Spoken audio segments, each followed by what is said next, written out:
What are senses? Brilliant question. I'm going to offer you 3 answers, complementary answers, from least informative to most informative. Start with this.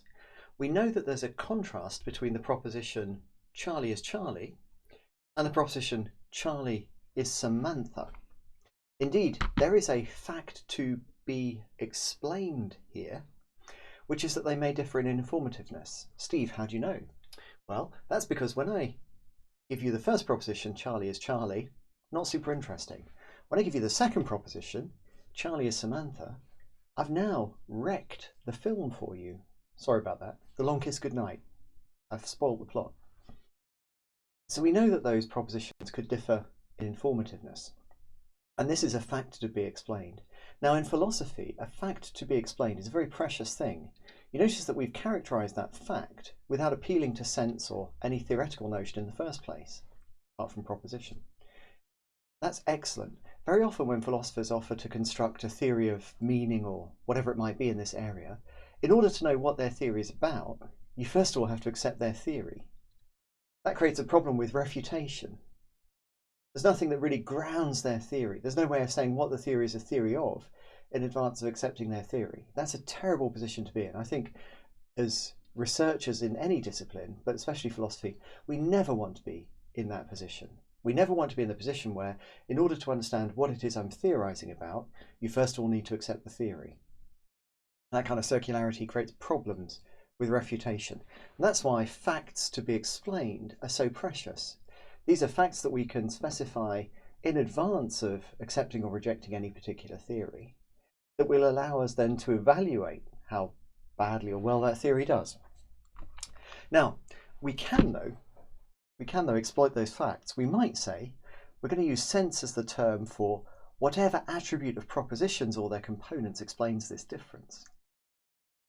And this is the most superficial way possible of characterizing sense. The only reason that's interesting is this. We have observed that there couldn't be such a difference in sense between the 2 propositions if the sense of Charlie were Charlie and the sense of Samantha were Samantha. That's because Samantha and Charlie are one and the same, so they have the same senses, and so the propositions wouldn't differ. So we do know, even from this introducing this piece of terminology in a very superficial way, already that whatever senses are, they're not going to turn out to be the very objects that we're thinking about. They're not going to be, in this case, Charlie and Samantha. All right, so there was the first answer to the question, what are senses? Would you like another one? I'm going to give you one. If you're still here, I guess the answer is yes. Here it is. Gareth Evans. Frege's idea was to understand... Frege's idea was that to understand a thought about a thing, one must not merely think of the thing that it is the thing, but one must, in so thinking, think of the thing in a particular way. The way in which one must think of the thing in order to understand the thought is sense. So applying this back to Charlie and Samantha, when I say, Samantha lives in New Baltimore, in order to understand the proposition I'm expressing, says Evans, you have to think about the particular thing I'm referring to, Samantha, in some way or other. You have to think about that person as the Samantha character in her Samantha guise, and not as the... I've blanked on what the other one was now anyway. What was the other one? Anyway, not as her, right? Only as the Samantha one. Marvellous. So what are senses? Here's the second answer already.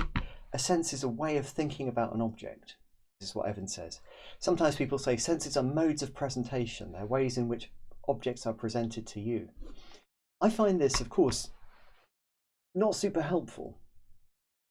I want to know what senses are, and you introduce me to ways of thinking about things.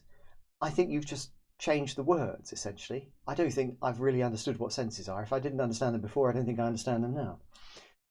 So the only thing I think this answer helps with is just keeping track of terminology. Sense, ways of thinking, modes of presentation. We're all talking about the same thing. Do we know what we're talking about?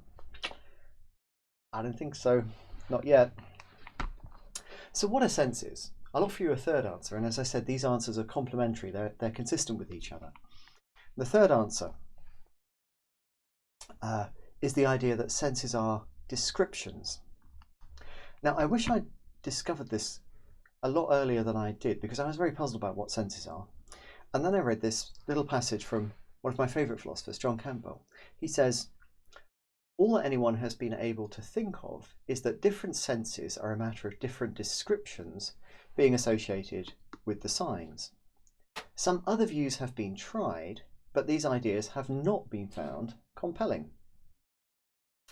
Now here Campbell is being incredibly modest because he himself has tried to develop at great length an alternative to the idea that all senses are descriptions, and many of my colleagues in Warwick take him to have been quite successful in doing this. So it may be that what Campbell's saying here isn't actually quite right, but I think it's a fair starting point. If you're puzzled about what senses are, you should be, and the basic idea, the only idea that anybody seems to think has any kind of real chance of getting us anywhere, is the idea that senses are descriptions. So first of all, why is that idea somewhat intuitive? Well, think about the way that I introduced Samantha Kane to you in the beginning. I introduced her to you by giving a description of her. She lives in New England, she has an 8-year-old daughter, and she makes the best Rice Krispie treats in town. I just wonder, while I'm doing this, does anyone here know what a Rice Krispie is? Rice Krispie? Nobody here knows what a Rice Krispie is.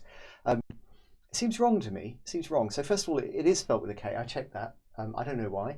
And secondly, I'm not sure why the rice should be crispy. I presume there's some sort of fried rice thing, but even then, it doesn't seem good to me as a treat. But maybe there is such a thing as a Rice Krispie treat, and maybe I'm missing out. Maybe I'll go and find out after this, see if I can procure some of the aforementioned treats. When I introduced you to Charly, I'm getting lost here with Rice Krispies, a bit hungry I suppose. I gave you a description. I introduced her by giving you a description. So a very natural thought here is that when you think about these characters, you're thinking about them as characters fitting a particular description. The sense, the way of thinking about the character, just is the description. So the sense involved when you think about Charly Baltimore is the description, the highly trained secret agent suffering from amnesia. You might have to add some details to get some uniqueness there. And likewise for Samantha, there's a description. The description is the sense. Now, is this idea one that can help us? Can it help us to solve the problems that sense is supposed to solve? I want to say on the face of it can. So the first problem that sense is supposed to solve is the fact that these propositions differ in informativeness.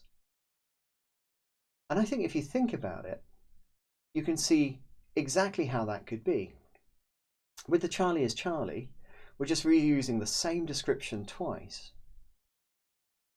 The secret agent who is suffering from amnesia. And the idea that that secret agent is that secret agent, not very informative. Whereas here, we're in effect providing a link between two descriptions. The secret agent who's suffering from amnesia that everyone wants to find, and the suburban mother of a daughter who makes Rice Krispie treats. Putting those two things together is absolutely the key. Absolutely the key to solving the problem, all of these problems.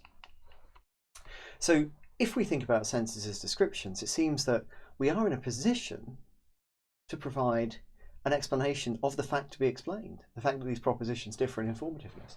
So it looks on the face of it like a reasonable idea. Similarly, this is very similar.